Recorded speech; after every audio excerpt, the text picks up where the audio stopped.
السلام علیکم دوستوں، میں ہوں علی جاوید نقوی۔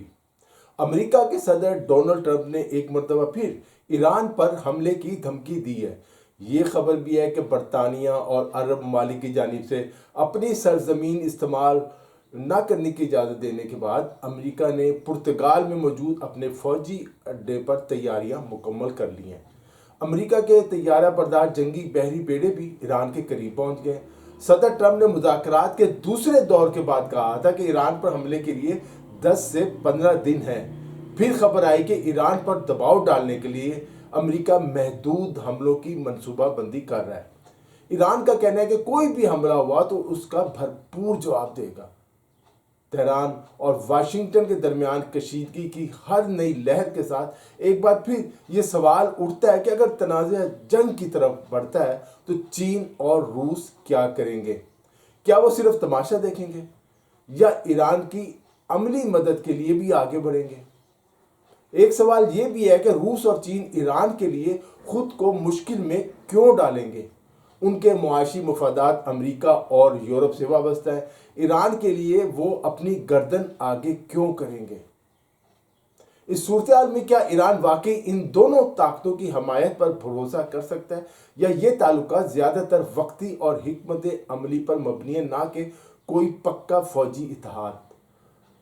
اصل بات ایران کے تعلقات کی نوعیت ہے۔ عام طور پر میڈیا میں محور یا بلاک جیسی اصطلاحات سننے کو ملتی ہیں آپ کو، لیکن حقیقت یہ ہے کہ ایران کا روس اور نہ ہی چین کے ساتھ کوئی باضابطہ فوجی اتحاد ہے۔ بالکل ایران کا روس یا چین کے ساتھ کوئی فوجی اتحاد ہے ہی نہیں۔ بعض تجزیہ نگاروں کو یہ غلط فہمی ہے کہ ایران کا ان دونوں ملکوں سے کوئی ایسا فوجی معاہدہ ہے کہ اگر امریکہ یا اسرائیل ایران پر حملہ کرتے ہیں تو روس یا چین ایران کی مدد کے لیے آگے بڑھیں گے۔ ایسا کوئی معاہدہ موجود ہی نہیں۔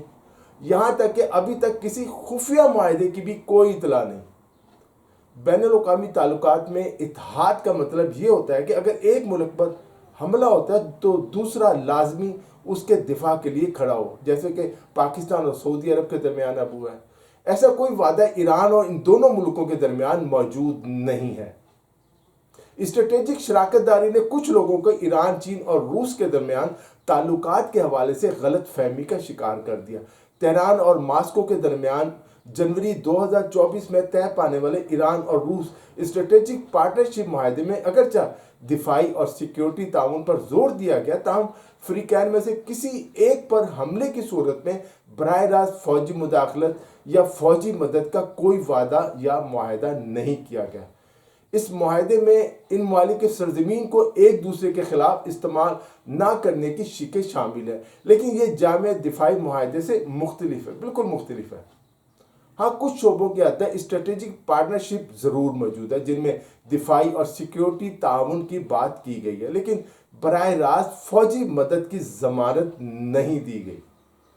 اگر جنگ چھڑ بھی جائے تو روس یا چین کی براہ راست فوجی مداخلت کا امکان کم ہے اور زیادہ تر ان کی سرگرمی سفارتی سطح پر ہوگی۔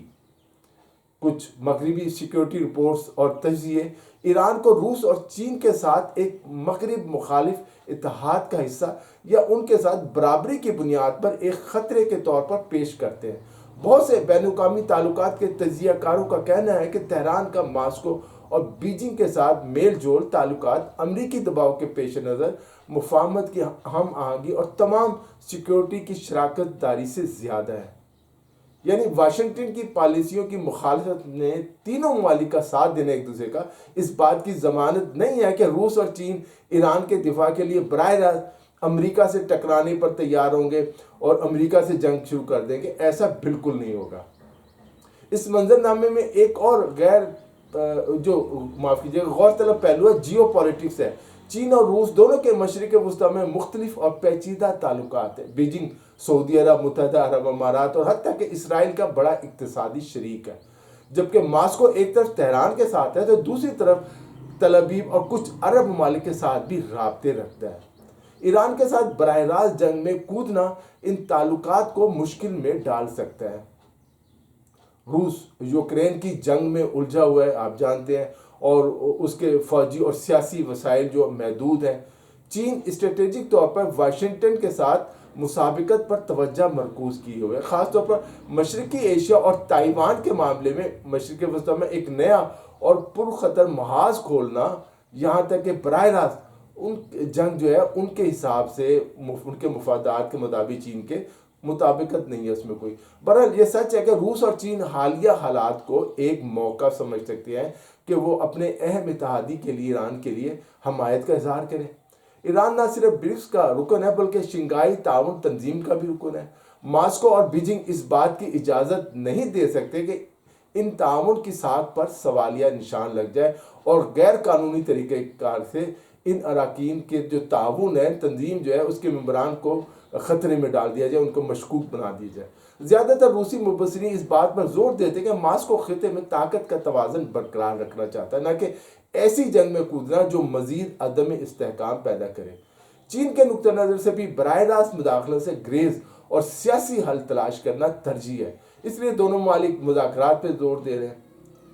یہی انداز یوکرین کی جنگ میں بھی دیکھنے میں آیا، جہاں براہ راست جنگ میں شامل ہوئے بغیر اور کھلے عام حمایت کی قیمت ادا کیے بغیر چین کی طرف سے روس کو پس پردہ خفیہ طور پہ سیاسی و اقتصادی حمایت حاصل رہی۔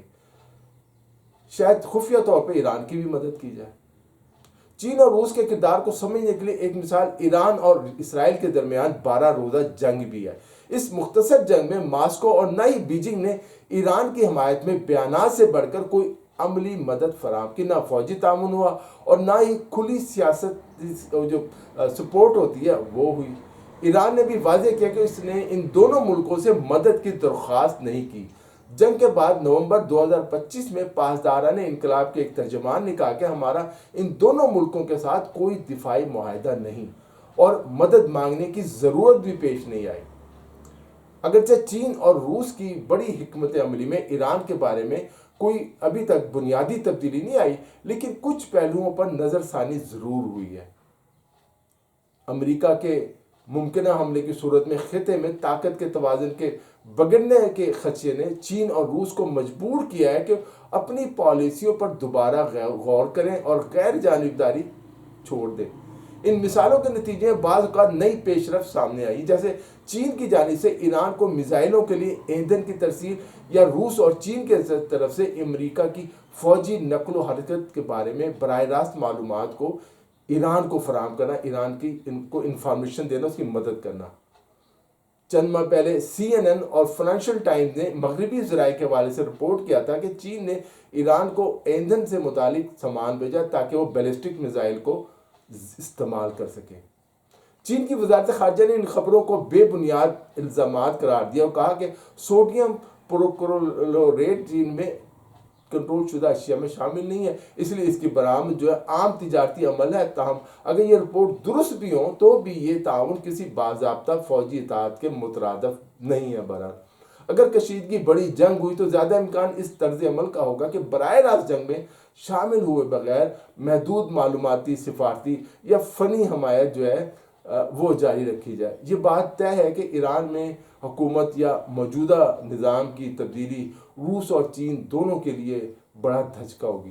ایران برکس اور شنگھائی تعاون تنظیم کا رکن ہے اور جغرافیائی سیاسی نقطہ نظر سے وسطی ایشیا اور مشرق وسطیٰ کو جوڑنے والا ایک اہم لنک ہے۔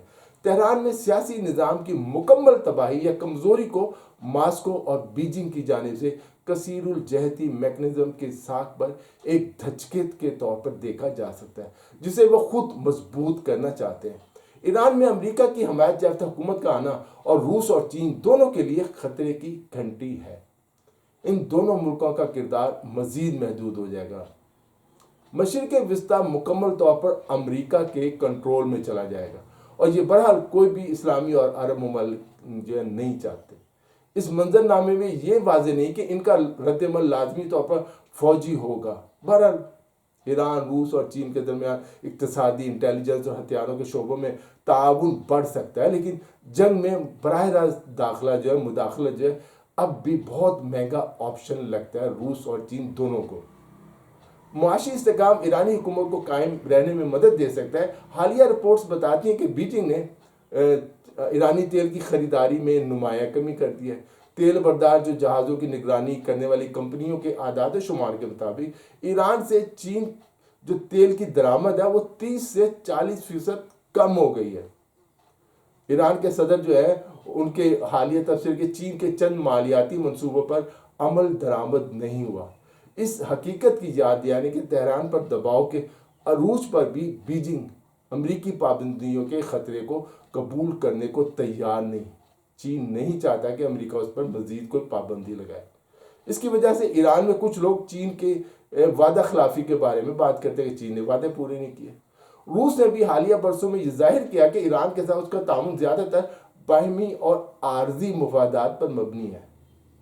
بوشہر پاور پلانٹ کے سے لے کر دفاعی نظام کی فراہمی تک کے عمل میں بعض اوقات تاخیر اور سیاسی وجوہات بھی شامل ہوتی ہیں۔ اگر جنگ ہوتی ہے تو چین یا روس سے ایران کی حمایت میں براہ راست فوجی مداخلت کی توقع نہیں کی جانی چاہیے۔ اگرچہ دونوں طاقتیں روس اور چین یہ چاہتی ہے کہ خطے میں طاقت کا توازن اس طرح متاثر نہ ہو جس سے ایران کو مکمل طور پر کمزور یا ختم کر دیا جائے، لیکن اس کے ساتھ ساتھ وہ اس توازن کو برقرار رکھنے کے لیے امریکہ سے جنگ کے لیے تیار تو بالکل نہیں ہے۔ ایران کی خفیہ مدد کرنا اور وہ کس طریقے سے کی جائے گی اس بارے میں فی الحال تو کچھ نہیں کہا جا سکتا۔ یعنی اگر امریکہ ایران پر حملہ کرتا ہے تو ایران کو یہ جنگ خود ہی اب لڑنا ہوگی، روس اور چین اس کی مدد کے لیے نہیں آئیں گے۔ دوستو اس ویڈیو میں اتنا ہی۔ علی جاوید نقوی کو اجازت دیجیے، اپنا خیال رکھیے گا، خدا حافظ۔